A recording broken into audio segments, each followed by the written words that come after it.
Hi everyone, thank you so much for listening in. And for those of who are watching us on YouTube, this interview is also there live.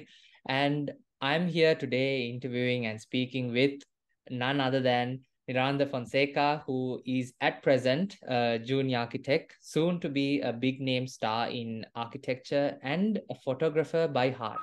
A friend with big connections. It is a pleasure to have you here with us. Thank you. Thank you, Lakshan. Thank you for having me. Sorry about the background sound, but yeah, not hopefully a big name, but let's see how it goes. So yeah, Thanks so for having me. no worries, man. So firstly, like, what got you into architecture? I mean, like, I'm not gonna lie. Like, I have no friends from school or uni who ended up in that field. So tell me, what's your story? Well, basically, I had to thank my dad because he's an architect himself and he's a well accomplished guy. So, being, from the young ages, I've been in his office and, see how he works. And basically, I've grown up with architecture.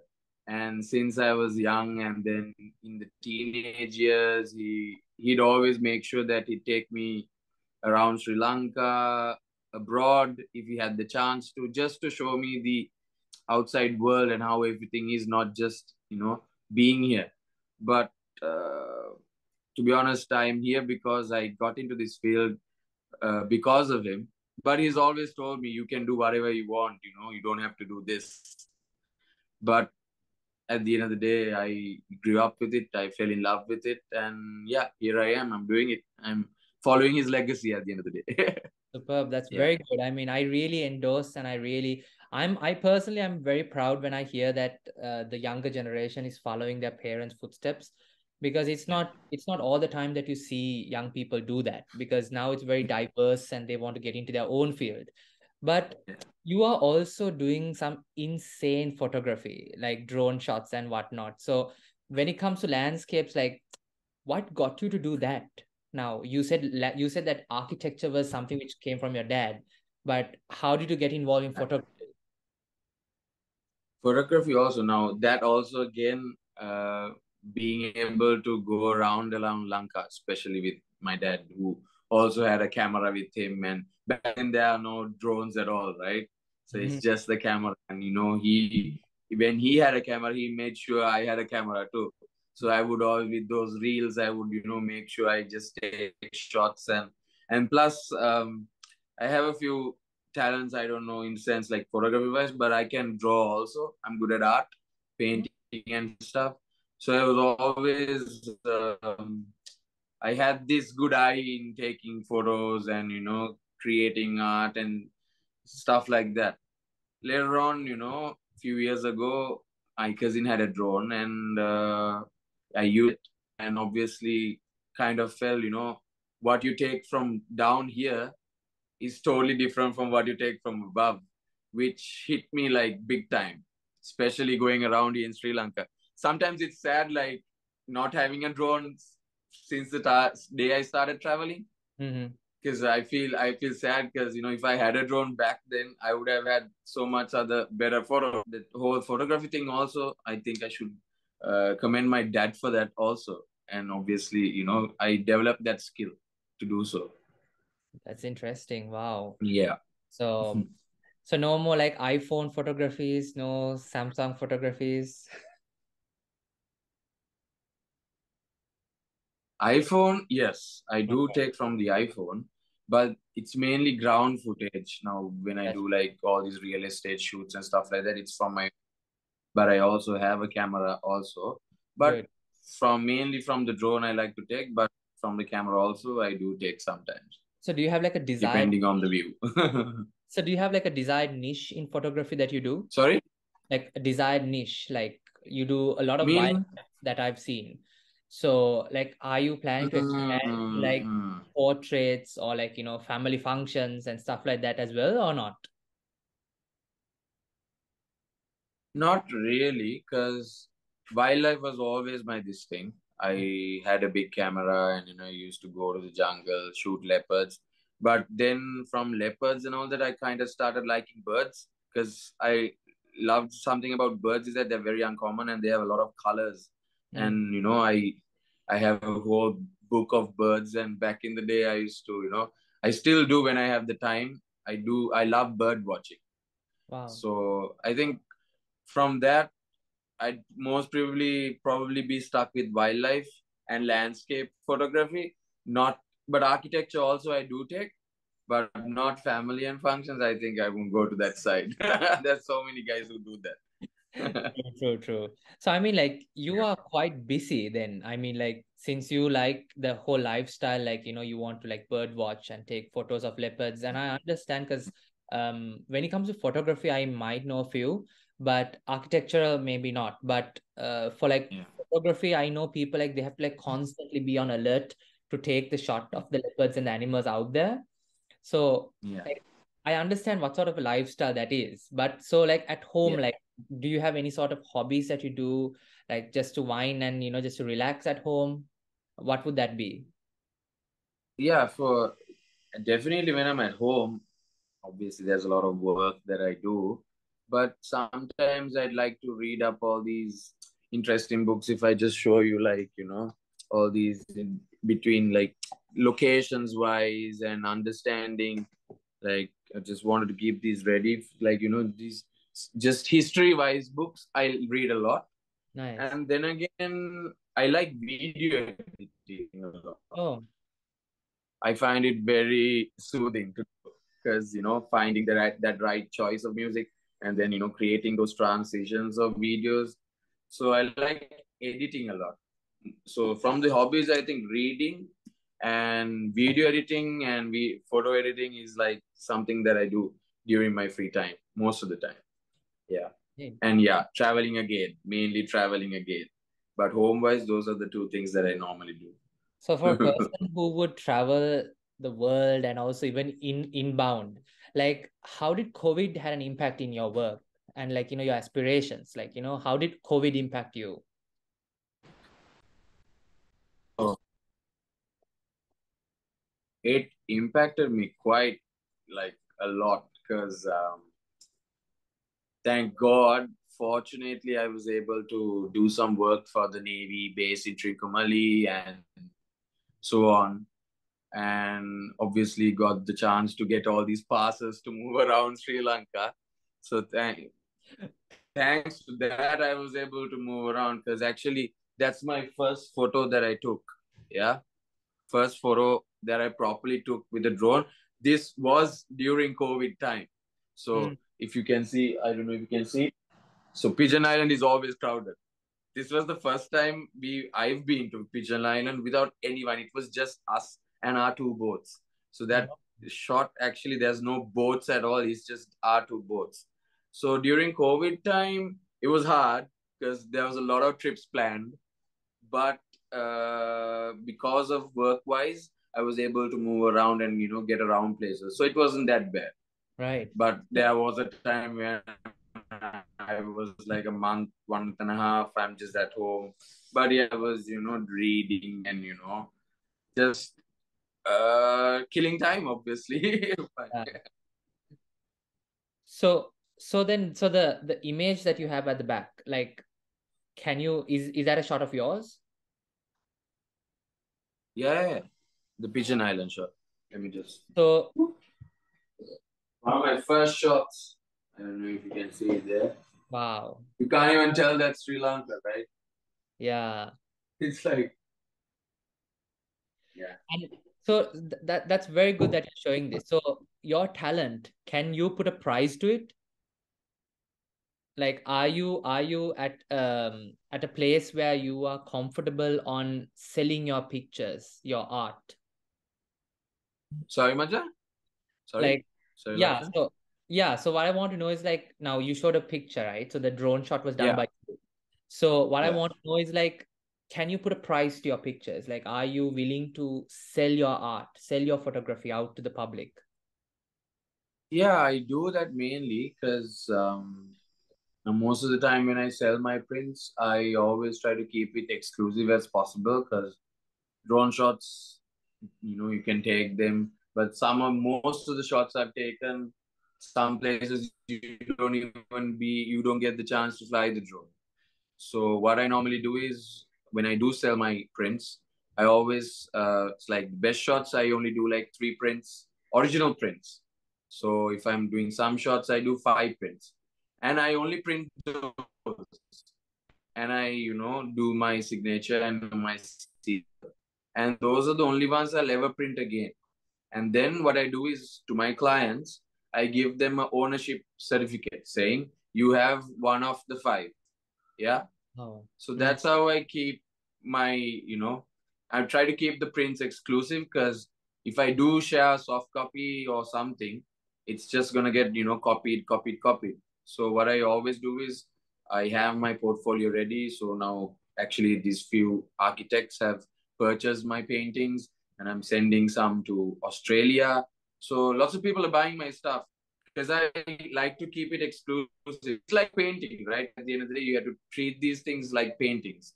So I want to keep these, important as possible, because now, even though you can see, I'm just looking around. Most of the shots that I have a lot of photos around that I've hung. Most of them, I make sure I keep those original copies ready. I keep one for myself, because one fine day I want to, end of this year or maybe start of next year, I want to have a exhibition, hopefully. So for that, I keep a copy for myself, so that's what I can obviously showcase on the exhibition day. And the other 4 2 copies I sell to clients who are interested. So yeah, I definitely do sell it, but it's very, I keep it exclusive. very limited edition. That's good. So, and also like, Yeah, so we exactly. spoke we spoke quite a lot about photography. So, but when we come back to architecture, like if you're planning a Yeah. new house, okay, for someone, let's say you're planning something, so or even for yourself, how do you actually Yeah. start going around it? Like, do you sit down with the client and say what sort of a porch you want, what sort of a garden space you like? Like, how do you gather the information as an Mhm. architect? I think first and foremost is mainly having a chat with the client. Okay, because at the end of the day, it's important that the client gets what he wants, right? So the magic about this is that we need to, as architects from young age, what we learn and becoming a successful architect is really understanding what the client wants and really making sure we satisfy those needs, right? So we do that. I may, like, not only me, most of us, we have a chat with the client, and then the other first thing we do is getting to the site, right? Where we're going to build this. Because if it's a very nice place, if it's like far away out of Colombo, we definitely go to the site and just see the surrounding, making sure we have a proper, if I say it in a very architectural using terminology, I would say studying the context most probably. That's what we do first, really feeling the site and what are the views that you have.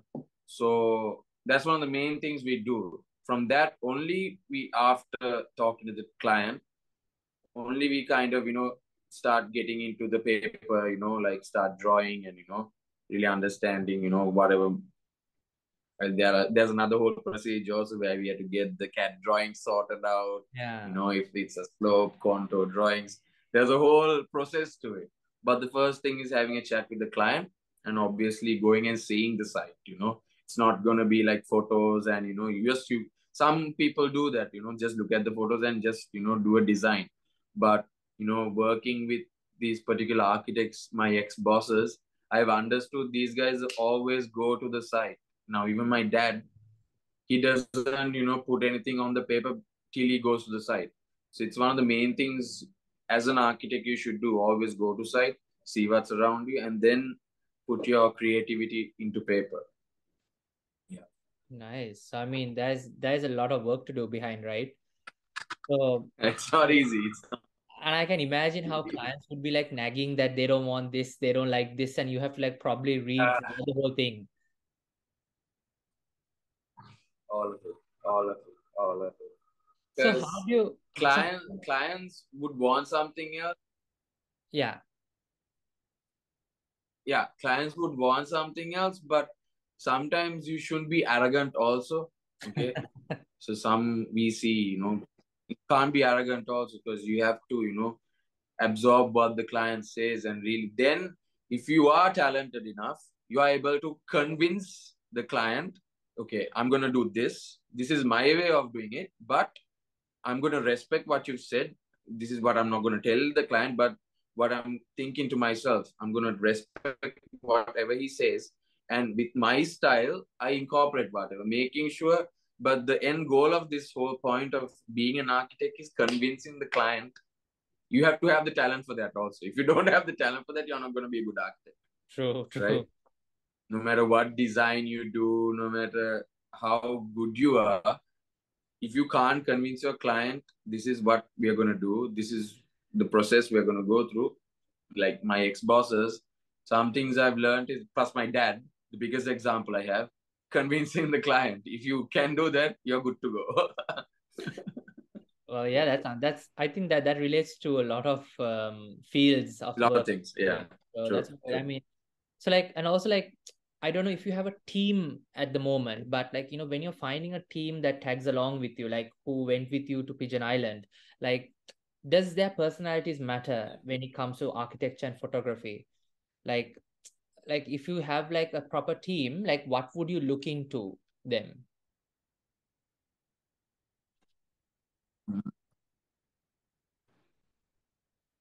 If I have a team, is it? Yeah, if you had a team, what would you look into it? Like, what Okay. would you look into their personalities, their Actually, I already do have a team. Like I have a few young guys in my uni. We all work together, right? Mhm. Because we do all these freelance 3D and all that stuff, 3D renderings for projects and so on. So all these guys, something I admire with the guys I've worked with is that they're all up for the challenge, right? Whatever that I'm like, Macam, we have this to do. Mali, we have this to do. Like, all right, let's do it. That hunger is there. So Right. something I always like in my colleagues is that hunger is there, and always thinking out of the box. And we're always working hard, because at the end of the day, um, we we have work hard, thinking we'll get something back in return, hopefully one day. And lazing around is okay once in a while, because we work hard too much. But obviously when it comes to my team and my colleagues and all that, they all are all up for the challenge. They're all up for the challenge. They're always ready for the challenge. So yeah. That's nice. I mean, that's good that you have a very passionate team. That's what's important, right? So, Yeah, yeah, yeah, so yeah, like, what are your like editing tools? I mean, I don't want to to put the cat out of the bag, okay? But like, Shape Package, just tell me like, what are the yeah, simple editing tools that if a future architect wants to learn something, or if a future photographer wants to get in the yeah, field of photography, what is the simplest app that you would like to yeah. propose and introduce? I think when it comes to photography mainly, you don't need to know a lot of apps. It's important that when it comes to photography, I think photo editing wise, it's always good to know Lightroom. Okay, Adobe Lightroom. So that plays a key role in really editing your photos. So sometimes that also is, even though it's an easy sorry even though it's a easy app, you have to master it too, because you need to create your eye, you need to get your eye right in the correct way to get those color tones right. And then in the architecture field, because we do a lot of AutoCAD and 3D rendering and stuff like that. So if anyone wants to start that, I think it's important that they know SketchUp, which is a 3D modeling software, and always Revit architecture. That's also 3D modeling software. And then basically for rendering, there's a software called Lumion, which a lot of people know and most of us use. which actually we can get, from the 3D modeling software that we make. We put everything, export, and that's where we actually get the all the magic right. Getting those real tones. Is it the evening? Is it the night? You can put lights, so you can do all of the things on Lumia. So those are the basic, things you need to know if you want to follow architecture. Those things, but follow photography. Lightroom is a very important one to do. Photoshop is also good. Lightroom is the key software to learn when it comes to photo editing. Right. I mean, that's amazing how dedicated your team should be, and how an individual should keep an eye on this whole thing. So it's Yeah, quite interesting how vast, because we are all very trapped in our own little fields, right? So like listening to yeah, people yeah, and like the fellow other interviewers that I had on my show, I was like quite surprised on how little we know, right? yeah, So yeah. I this might be a bit deep of a question, but like, does your industry, like your architecture or photography, have some sort of like an insurance scheme? Like let's say, for example, like to back your talent, like scholarship programs or like life insurances for the work that you all do. You all are traveling around. Like, have you experienced, like, this is nothing to do like political wise or like any business wise, but Yeah, yeah, yeah. have you heard about, like, there is an insurance team, there is an assurance scheme to protect and to uplift the field that you are in right now? Field wise, not really, because it depends on the project, right? Because if you are in a major, if you're in charge of, or if you're working under a big major commercial project, then of course you are uh, accustomed to have your insurance and so on. Because when you go to site, it's obviously there's a lot of work happening. That insurance factor is there. It's just mainly commercial projects that whole life insurance thing happens. But when it comes to, again, when you're studying architecture and so on, yeah, there are things that happen, like from our universities, that whatever, if you do well, right? So that, I think they're doing their part, right? If you're performing well, they'll commend you for that. They'll give you the scholarship you need, maybe 50% or full, or it depends on how it goes. And if you perform well in at the end of the year too, you get all these design awards, etc. So yeah, yeah, So yeah, I think we've almost come to a conclusion. So, but so you mentioned about you're selling your art pieces, like limited edition at least. Like, yeah, yeah. where can we buy it? If I am interested, where can I go and buy it? Do I message you, DM you somewhere, or how do I get hold of a copy? Yeah. So for now, I haven't gone to that extent of creating a website and so on. But obviously, I have the idea in doing so.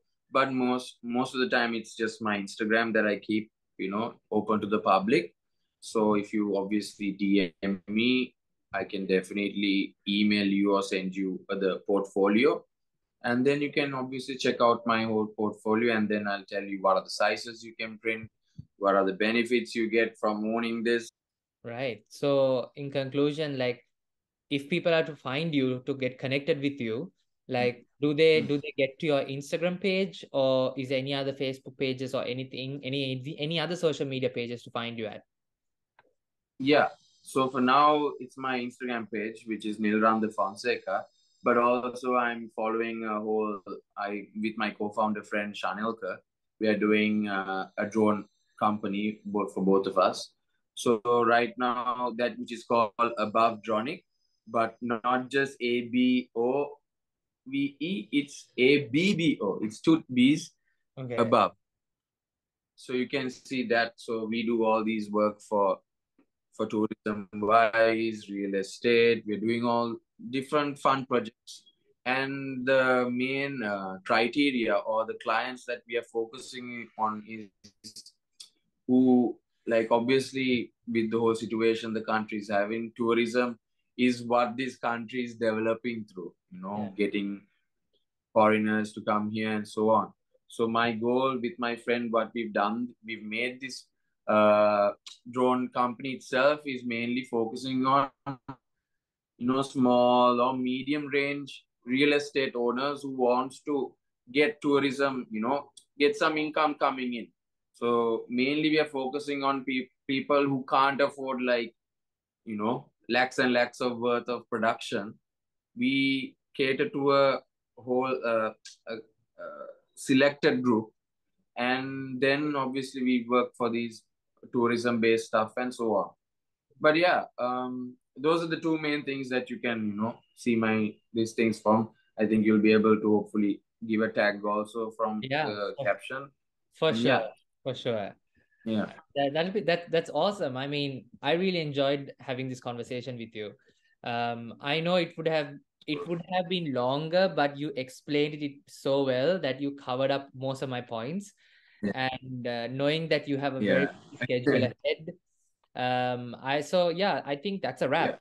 So thank you for joining us once again, and All I right. hope I hope this was very insightful for the listeners and the viewers as well. All right, Lakshan. Thank you so much for having me. And yeah, you spoke about some really cool stuff, and I was really happy to give my insight and my own feedback. And yeah, and my last advice to anyone, to any Sri Lankan, any tourist, or anyone like us, because we are the younger generation of this country, and we all are, right?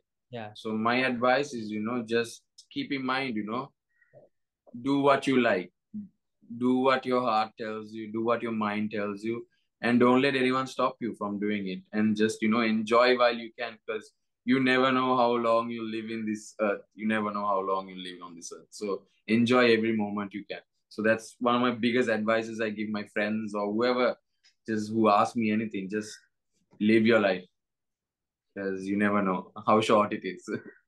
Look at you, an architect, a photographer, and now an advisor. How lovely. Thank you so much for being part of this. Thanks, Lakshan. Thanks so much. I'll No see you. worries. See you. Bye. And that was indeed a wrap.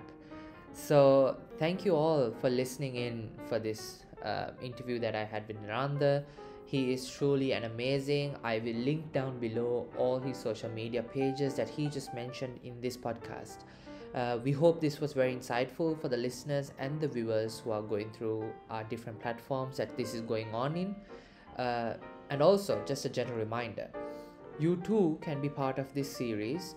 See below on how you too can register for free to be part of this show and to share your point of view to the world to be heard. So, thank you so much once again. Stay blessed, everyone. Bye bye.